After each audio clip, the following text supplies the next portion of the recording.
Strictly Ballroom has been good to John Paul Young. His song Love Is in the Air, which features in the movie, is slowly making its way up the national charts.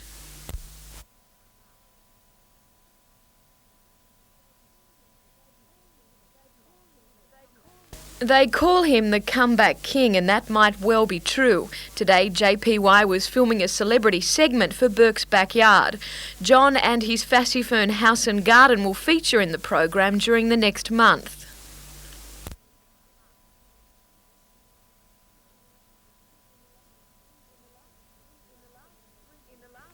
In the last 3 years, singing has taken a back seat to John's job as a radio announcer on New FM.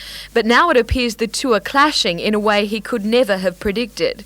Rival FM station X107 is refusing to play the song, even though it's number 10 in the charts. I don't really like squabbles of any kind on whether it be radio or TV. It shouldn't be made public. I mean, if you don't get along with each other, that's fine, but it shouldn't come across the airwaves.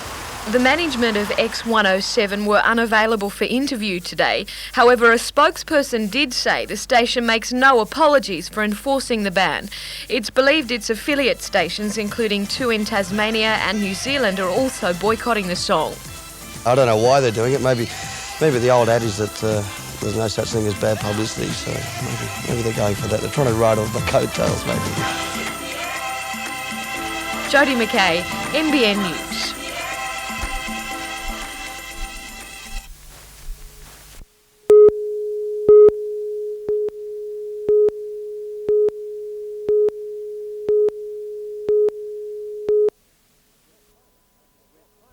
With Friday only a warm-up event, Saturday began the serious competition with the NRMA Mixed Fours and 112 players nominated. Frank and Rita Slattery of Inverell and Joan and Ron Ayrton of Grafton were the victors.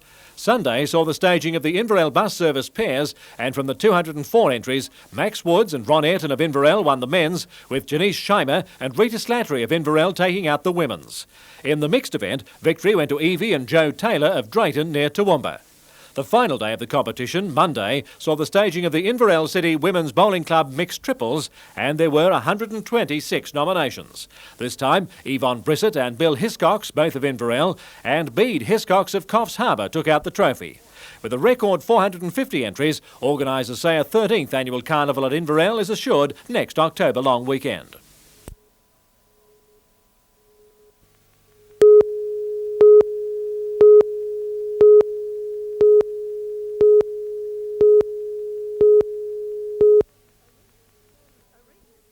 A recent survey revealed a lack of community awareness about the role of the Central Coast Health Service. It's hoped a promotional campaign, which was launched today, will change all that. We are a public health service, and we are there to provide a service to all of the public, and the fact that people don't know exactly what we're providing and how they can get access to it was a concern to us.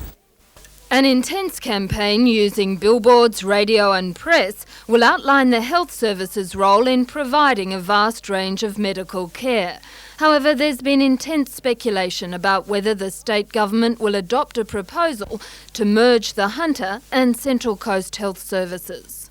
We believe we're doing things very, very well and very effectively, and we can see no advantage, to us at least, as to why we should merge with another area, be it Hunter or be it one of the Sydney areas. Health Minister Ron Phillips says a decision on the issue of amalgamation will be announced after the completion of a review of all health service boards. Jane Anderson, NBN News.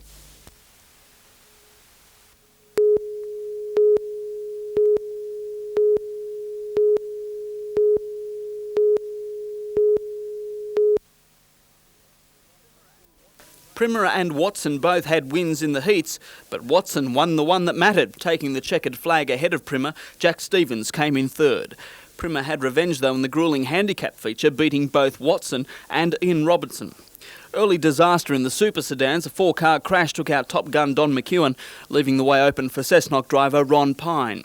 McEwen's team worked feverishly to put the ISP Falcon back together for the final, but it was all in vain. Maitland Stu Robinson won. McEwen came second. Ron Pine was third.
And with that, the party began.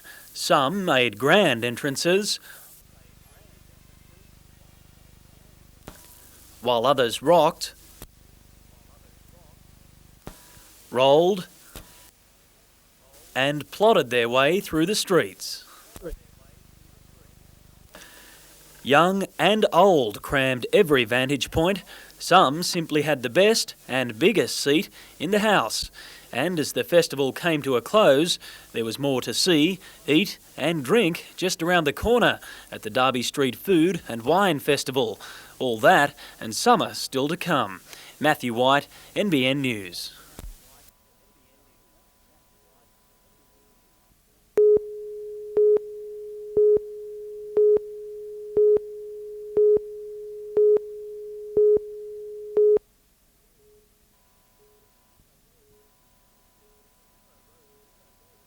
The narrow road meanders through the park, the monster matchbox cars didn't. Flashes of colour, at times it was like being in the middle of a Ken Doan painting, and the boys in blue were official timekeepers, radar clocking one driver at more than 130 kilometres per hour in the hairline straight between the ominous sounding bogey hole and the pinch. Fastest time belonged to Queensland's Ivan Tighe, his Kadicha clocking 42.89. Sydney's Peter Finlay steered his more forward into second. John Burrows in his Burrows was a fraction of a second behind him.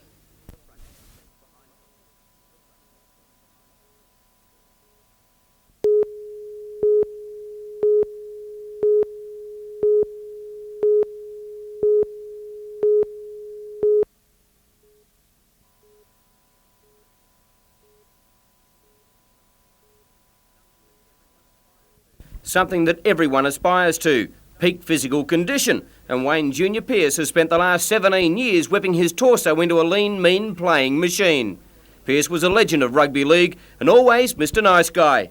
The Australian lock has turned author, and following on from local hero, today launched Health Attack on a Nation, dispelling many myths in regards to diet and fitness. Health is not about fitness.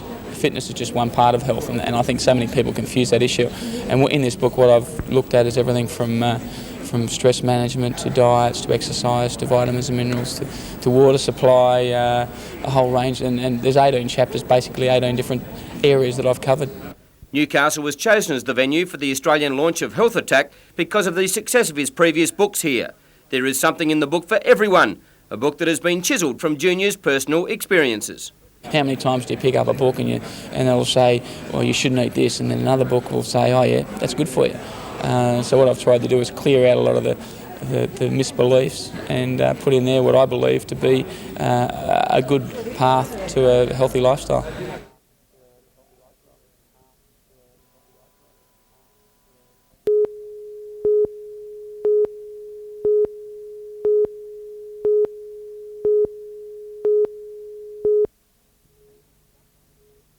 Major disruptions for Central Coast and Newcastle train travellers today after a freight train came off the tracks near Brooklyn, bringing down overhead wires. 5 carriages overturned after the brakes locked up on the front wagon at 11:30 last night. Shuttle buses were used to ferry about 10,000 people between Gosford and Hornsby during this morning's peak. And while part of the track has now been reopened, delays of up to 30 minutes are expected. City Rail ran a special XPT train from Sydney to Newcastle late this afternoon, the first direct service since the derailment.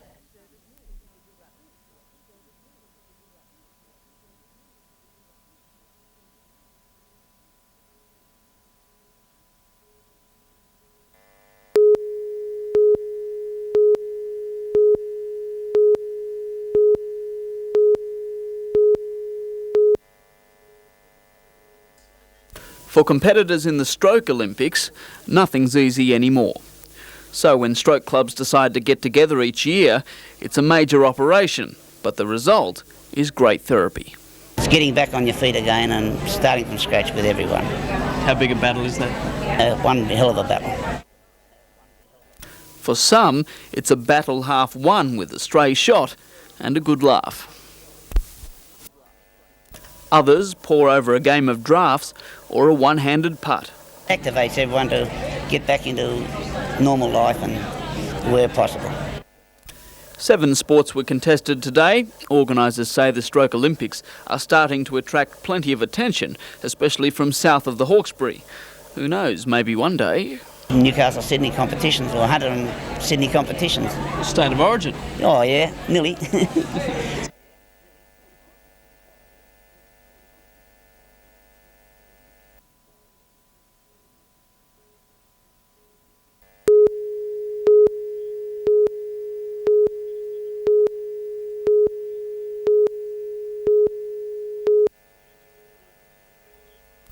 Already the home to 2 power stations, the Upper Hunter could have a third by 1995. Only this one will not be owned by the state. The plant will be based at the Wombo coal mine west of Singleton and financed by United States and Australian backers. The power generated will be bought by Shortland Electricity to help satisfy the Hunter's energy demand. Currently running at a demand of something in the vicinity of 720 megawatts, and if we're looking at about 80 to 90 megawatts coming out of Wombo, we're talking in round figures about 10% of our load. The man behind the Wombo power station idea is a Sydney-based engineer, Richard Hunwick. He says the plant would not add to the Hunter's pollution problem, but provide one environmental solution. According to Mr Hunwick, the proposed plant will use as its fuel a toxic sludge produced in coal mining that sometimes ends up in the Hunter's river systems. He says other environmental benefits are that the plant won't use any existing water supply, nor will there be any visible discharge from the stacks. Our understanding is that they've come up with a very sound environmental proposal. It obviously has to be assessed by council and by the community, and it'll certainly go on public display, and we'll receive input from Mine Watch and from concerned residents. Private operators already supply 70% of energy in the United States, and Shortland Electricity believes a similar trend could appear in the Hunter. By being able to move to a private source for our bulk supply, that we are able to pass any cost saving on to our customer. Scott Bevan, NBN News.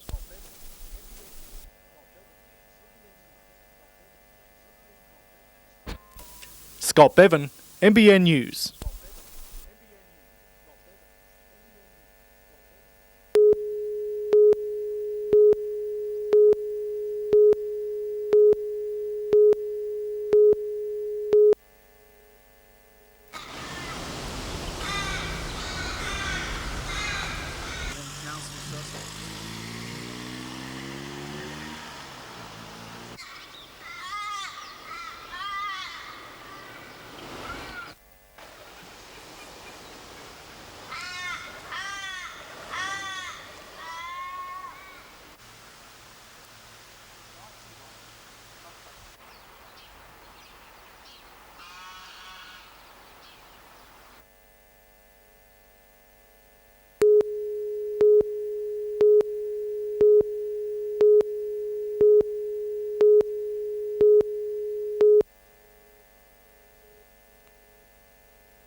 Starting to run on now. Bay Splendid still in front below the 100 mark. The other 4 are dead set in line. Bay Splendid still in front. He's getting tied near the post, but he might just hold them out. Lay Jester's grabbing him quickly. Lay Jester did best, and Lay Jester got up to beat Bay Splendid and Spot the Rock third in front of 13 to 2, 9 to 4 in favourite, and 13 to 4.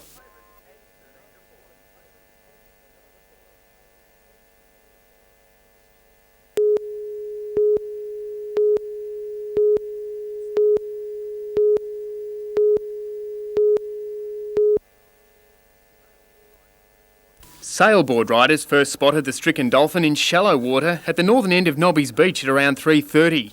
Efforts to get it back to deeper water failed as the young female dolphin's strength gave out. It was nursed in the shallows while rescuers waited for National Parks and Wildlife officers to arrive. The dolphin showed no obvious signs of wounds or injury, but finally succumbed to exhaustion, despite rescuers' efforts. Beach Inspector Warren Smith was on hand. We had it in the boys' arms and just gave a last-minute sort of effort to try and do something, and it just passed away.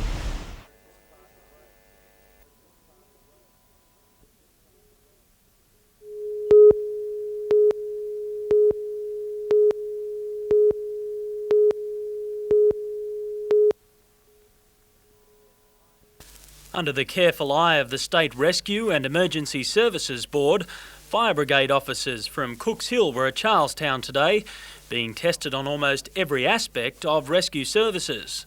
Airbags, hydraulics, chainsaws, abrasive cutting equipment, generators, lights, knots, winches. It's the final step of the accreditation process as the state government lines up fire and ambulance personnel to replace police rescue squads. Everywhere that a police rescue unit has been designated for withdrawal from rescue, we have to do an assessment of the fire brigade and ambulance people that are going to take over their function. But even if the officers pass the test, that doesn't necessarily mean the end of the police rescue squad in Newcastle. The final word rests with the police minister. The State Rescue Board says the aim of the scheme is standardisation. This is really one of the things from our point of view from rescue training that we're trying to do throughout the state, is to get everybody talking the same way, get equipment as close as possible compatible, and procedures, training, the whole works. Matthew White, NBN News.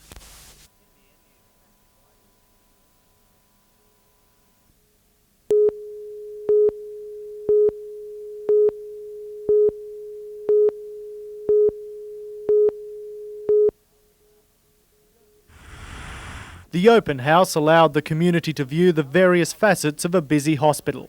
The latest in technology was on display, including a pulse machine, a heart monitor, and an electronically conducted operation that attracted plenty of interest. The Never Alone security system was also officially launched. The lightweight pendant transmitter is designed for the elderly and disabled, giving peace of mind and independence to those living alone. In times of trouble, help is only a push of the button away. Operated through the MSS alarm system, the device, when activated, makes contact with a trigger dialer that automatically telephones a person nominated by the wearer and informs them of the emergency. If no one responds, the computerised system then calls the ambulance. Despite recent privatisation controversy surrounding the hospital, organisers are pleased with the community's response.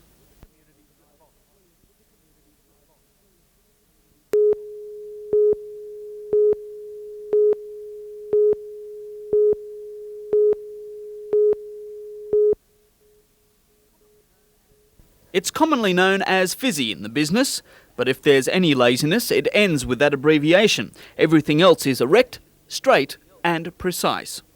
The key word is precision at these North Coast Zone Championships.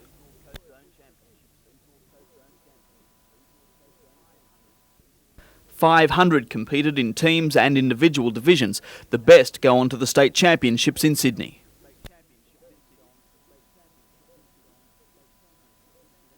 It's no good stamping your feet.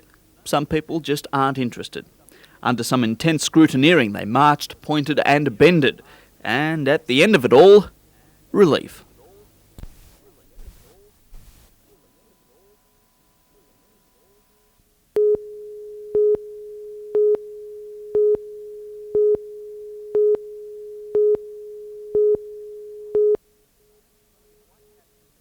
Plenty of white caps in the Clarence. 160 athletes struck out on the first leg of the triathlon, a 1 kilometre swim, and leading them out of the water, local lad Nathan Meyer. He had the support of the Grafton crowd, but he didn't count on Chris Doherty. They were off on the 30 kilometre cycle leg, out past Junction Hill along the old Copmanhurst Road, and Doherty let the spokes do the speaking. He left Meyer behind, and from there was never headed. Top Lismore triathlete Craig Underhill took over second spot and the long fruitless chase. The final leg, an 8 kilometre jog through the Jacaranda city. They battled the humidity and Doherty led them down Prince Street to the finish. The winning time, 1 hour 25 minutes. Underhill was next home. Third, Daniel Menethy from the Gold Coast, feeling the worse for wear. How you feeling? Good result. Oh, not too good. First woman home, Grafton's Jackie Gallagher, in a time of 1 hour 38 minutes.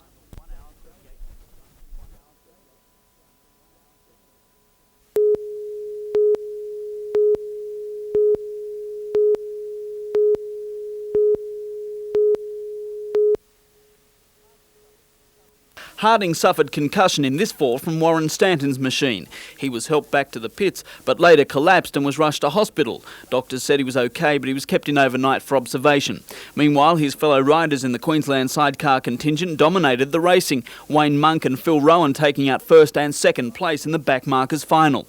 But the Central Coast pairing of Greg Griffith and Dean Saunders broke the backs of the Banana Benders, winning the limit feature. Controversy in the super sedans, Ron Pine taking the checkered flag, but later relegated to second for aggressive driving.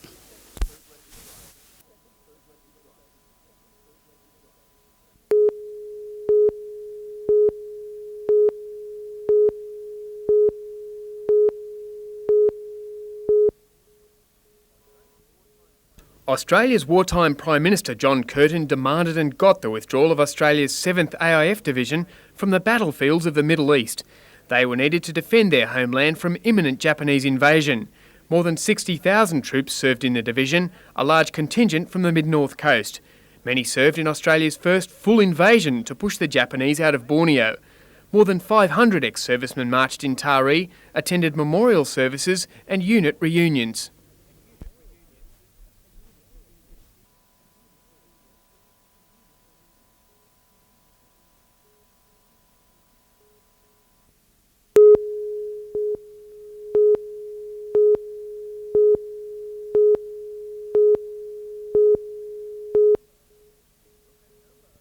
It took a number of arrests and a Supreme Court appeal to get the Coffs Harbour Council to stop work on the outfall. Residents blockaded bulldozers and council workers. 26 protesters were hauled away. The scene symbolically play-acted again today.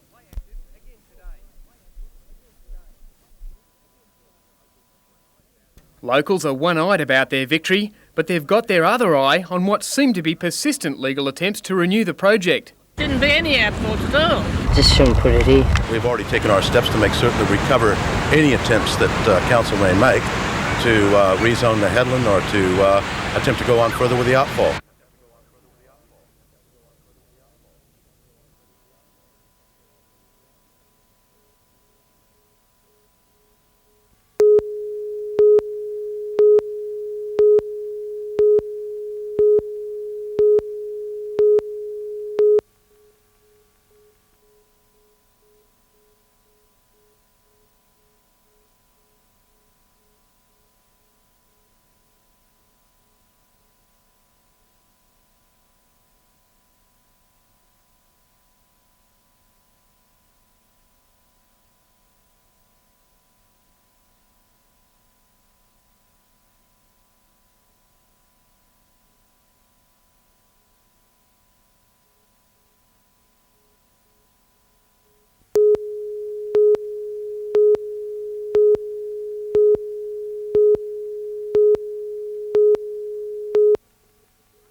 The injured man was the driver of a forklift truck which had just lifted another forklift onto the back of this vehicle at Parker's Landscape Supplies.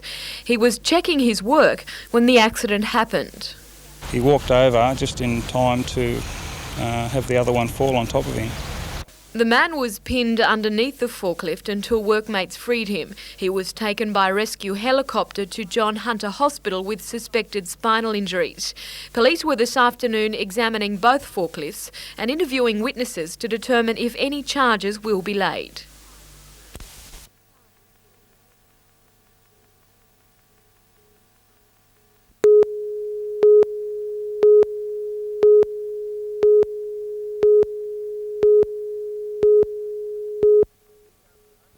The Newcastle Harness Racing Club and the Caduceus Club haven't been the best of mates of late. Originally, today's function was split into two. Jack Newton intervened, and around 400 of the Hunter Valley's trotting fraternity rallied. It's great attendance, and we're all here for the one thing, the Newcastle Harness Racing Club and the Caduceus Club, to promote harness racing in this area, and I think it's fantastic. Comedian Brian Doyle kept the good humour flowing.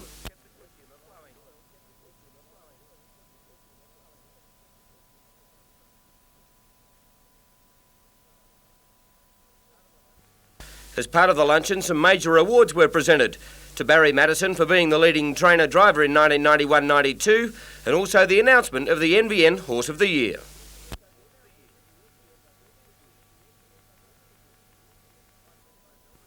Typhoon Lobel recorded 6 wins for the year, and trainer-driver Bruce Adams was over the moon with the award.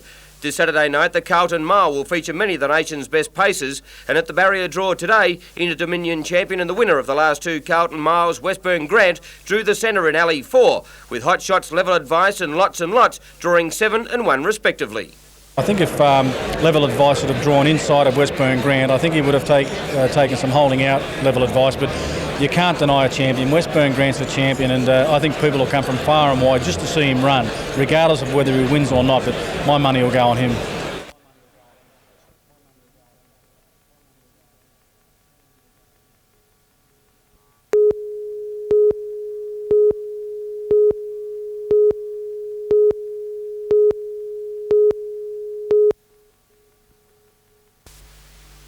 From the outside, it looks like any other retirement village, but these Carey Bay units provide a little more than the average home for the elderly.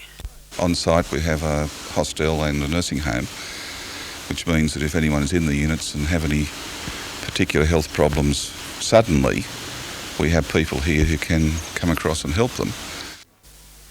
The proximity to the hostel and nursing home has made the Intracare units popular. There was plenty of interest shown at the official opening of the second stage today. Already 4 of the 19 new units have been snapped up, the new style of elderly living costing around $130,000.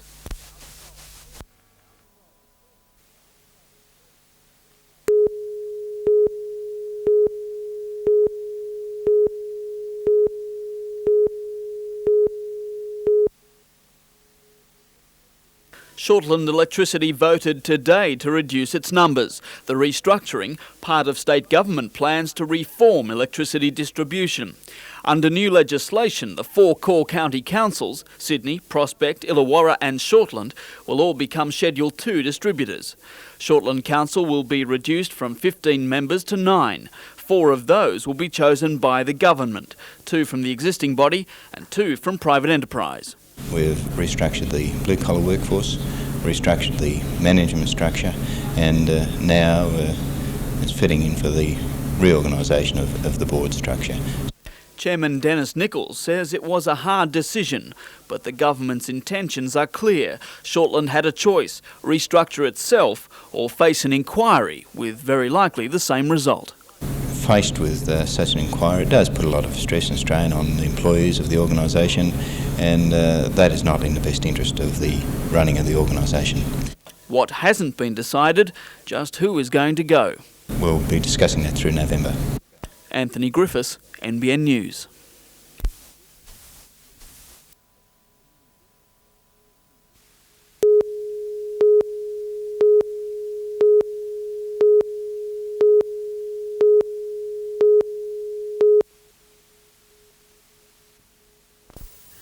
It was a recipe for disaster. Howling southerly winds, big seas and a remote fishing spot on the treacherous rock platform at Winnie Bay near Avoca. Local Stan Piper warned 32-year-old Cowan fisherman Ronald Power and his 2 companions of the danger. I just said to them seas are pretty rough, and as I passed by, and they agreed and went on their way. Just after 8:30, a huge wave knocked Mr. Power into the water.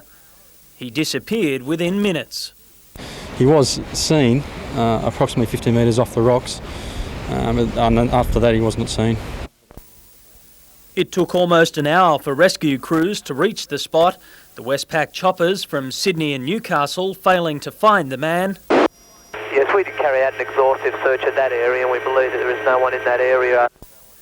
While conditions deteriorated for the police launch Fearless. Step 2, 1, that's Fearless. We will call off the search. The bleak weather was a throwback to winter, a southerly change dropping temperatures under 12 degrees, more than 10 degrees below the average. The swell peaked at around 10 metres off Newcastle, winds there topping 60 knots. Matthew White, NBN News.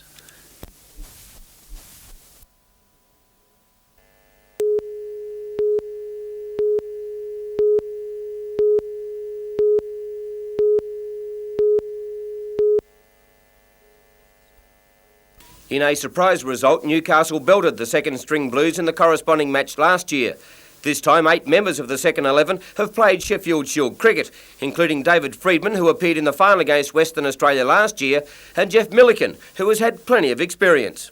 Probably a tall order, and the 4-day game is new to us and probably suits them a little bit more, but we'll be giving our best shot for sure. Mark Curry will once again captain the side in a match he sees as vital to the development of cricket in the state. It gives them a chance to perform at state level or near state level, where they don't get to do that normally from the country. So it's important for our development as well as the state development, yes. Newcastle have lost Paul Dyson and quick Kevin Bray from last year's side, and in comes Chad White, and returning from Sydney, Tony Fort, who has another chance to impress the selectors. There's a fair few fellas who have had their name in front of the Shield first team, and I think if they go well in this game, they're a chance, but a few of the younger fellas from Newcastle are a bit of a show as well. And this year's fixture, beginning on Monday at Belmont, will be a 4-day match, testing the local lads to the extreme. Newcastle side will find it a little bit different, having to concentrate for 4 days rather than just for 3. But they performed very well last year, and everyone in the side was a great team effort, and we beat the side, so that was excellent. The guys are going with a lot of confidence for this match, but it will be a bit of difference having 4 days. So.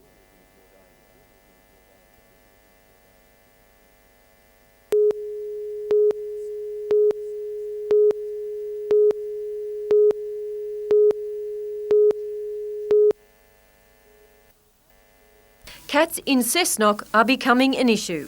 There is an emerging cat problem. Certainly in recent years we've received an increasing number of complaints about cats who are killing bird life and native animals. Currently, state government is considering a number of proposals to control cats and other companion animals, this acting as a catalyst for Cessnock City Council, which is calling for a limit of 5 cats per resident, bringing it in line with the limit of 2 dogs per household. One local resident who has 3 cats and cages them for their own protection agrees with the limit and its aim to help police the cat population. Well, you can look after them better. You know where they are more. It can alleviate a person's pets, perhaps giving birth to unwanted kittens if they're desexed. Council also wants compulsory desexing of cats and dogs over 6 months of age in residential areas and will seek public comment on a draft policy focusing on dog desexing. This third proposal doesn't find favour with Mayor Callaghan.